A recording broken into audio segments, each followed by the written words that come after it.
Good morning, YouTube. Welcome to Lady ChaCha's channel. And today, I'm going to be talking about the do's and don'ts of locks, especially in the baby stage and the budding stage. First, I'm going to start with the do's. So here we go. Okay, we're going to start with the do's, and I just want to you all to let you know this is my do's and don'ts. I know people are going to do what they want to do with their hair, but this is just to help you with your locks and to help them be healthy and maintain them in a healthy way. That's all this is for. Um, Beginning with number one, I know a lot of people do their own hair, but I think you should go to a loctician every 4 weeks for maintenance. So do use a loctician for maintenance every 4 weeks for your grooming maintenance. Number two, do cover your hair at night when you're sleeping with a satin scarf, bonnet, or use a satin pillowcase, satin or silk pillowcase. And the reason being is because when you're asleep, a lot of times, you're using cotton sheets. And yes, they give off lint in your hair. So to protect your hair from that, use a satin pillowcase or use a satin or silk scarf or a satin or silk bonnet when you go to sleep. Let's see, I'm looking at my notes. Also, number three, do put on a shower cap when you're taking a shower, just to protect your hair from it getting wet, especially in the beginning stage. Your hair is susceptible to become loose during that stage. So do put on a shower cap when you're taking a shower. Number four, if you work outside, use a cotton scarf or a bandana to cover your hair, to keep your hair from the dust and debris from the outside elements. A lot of people, especially guys who work outside and, with the beginning stage of locks, it is so important to cover your hair at that point because of the dirt and debris. So that means if you got the dirt and debris in your hair, you gotta wash it. So to protect your hair from that, just use a cotton scarf or bandana.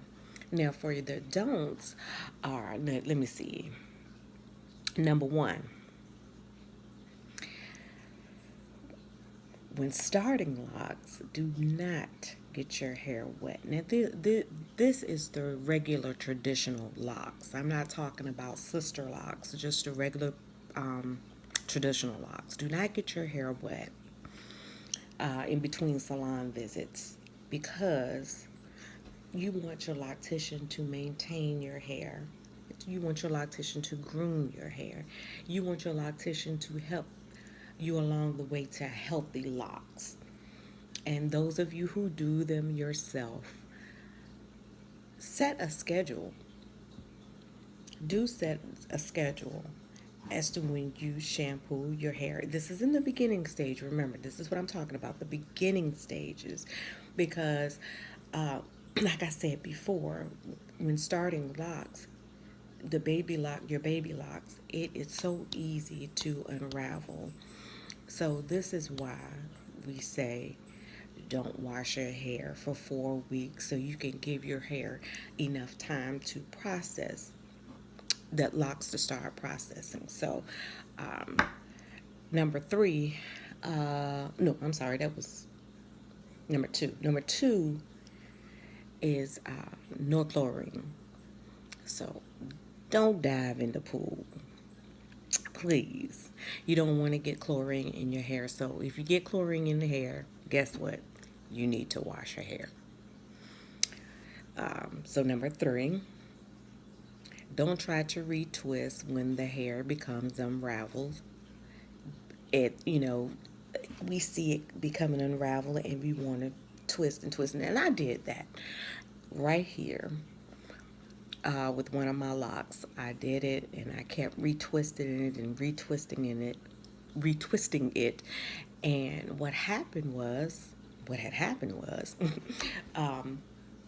the lock got so thin that I had to join it with the next lock. And eventually I started a baby lock right here. And right now it has caught up. But yeah, don't do that. You'll find yourself with thinning locks very, very quickly. The next one is don't put any additional oil or moisturizer in the hair, because with well, everybody's hair texture is different. With curly hair or wavy hair, fine hair, putting more oil on it is because it will become slippery or have slippage, and you will find your locks beginning to unravel. Plus, additional oil and moisturizers only causes buildup. So don't do that. Don't color your locks at the beginning stage. If you want color in your locks, I would suggest you get color first and then get your locks. But at the beginning stage, don't color your locks.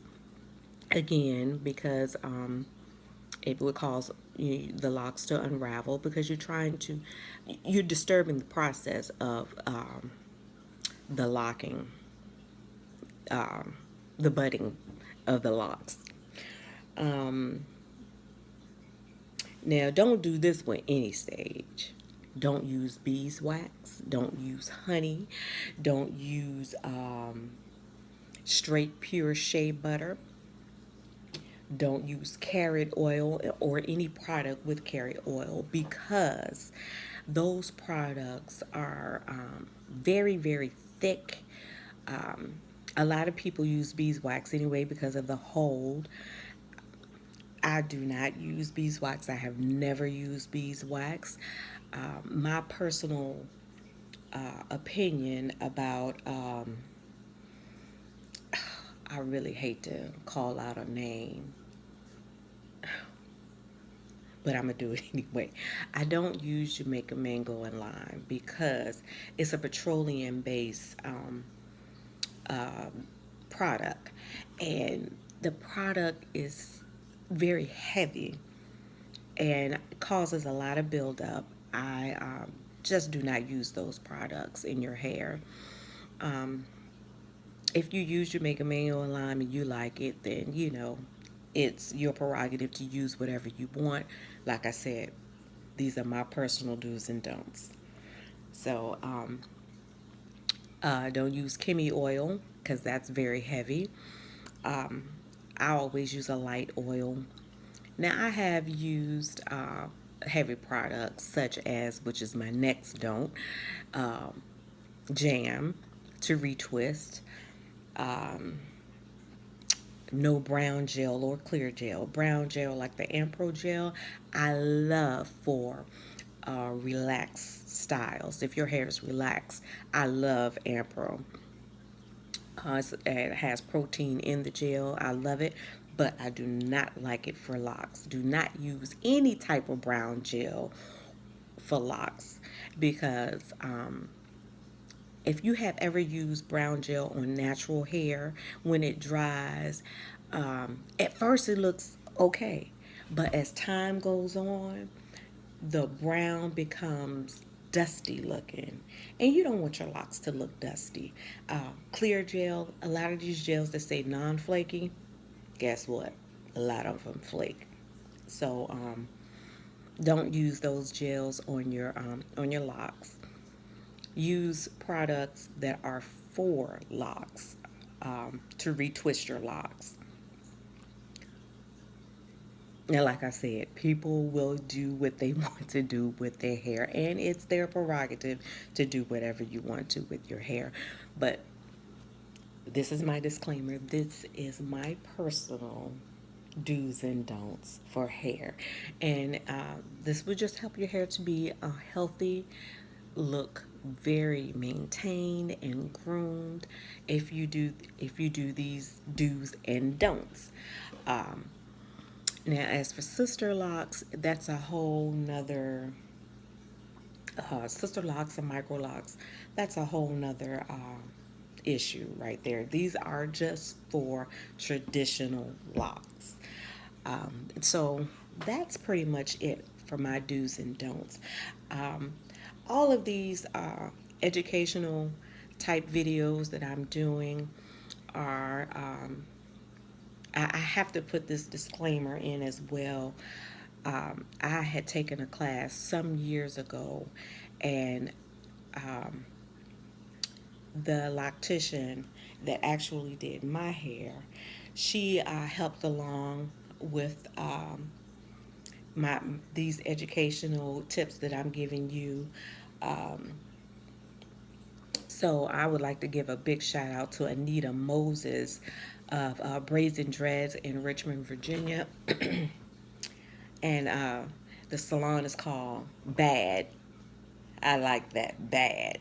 Braids and Dreads. That's what it stands for in Richmond, Virginia. I do not have the address. But if you are in the area in Richmond, Virginia, go see her. Also, another young lady who she used to work for Braids and Dreads. She went out on her own. Her name is Kisha Alexandra, and her salon is named Natural Elegance in Richmond, Virginia. Those two places I highly recommend. They helped me with my locks and educated me on it so I could educate my clients on their hair. So I like to give a shout out to those two young ladies who are some of the best doggone locticians out there. And because I was taught by the best, I'm one of the best as well. If you don't pump yourself up, who will? Thank you for watching Lady Cha. Please comment, rate, and subscribe to Lady Cha. Hit that notifications button so you'll be notified when I put up new videos. Follow me on Instagram, Lady D, Twitter at Charo Dickerson, and Facebook, Charo Dickerson Thomas. Peace.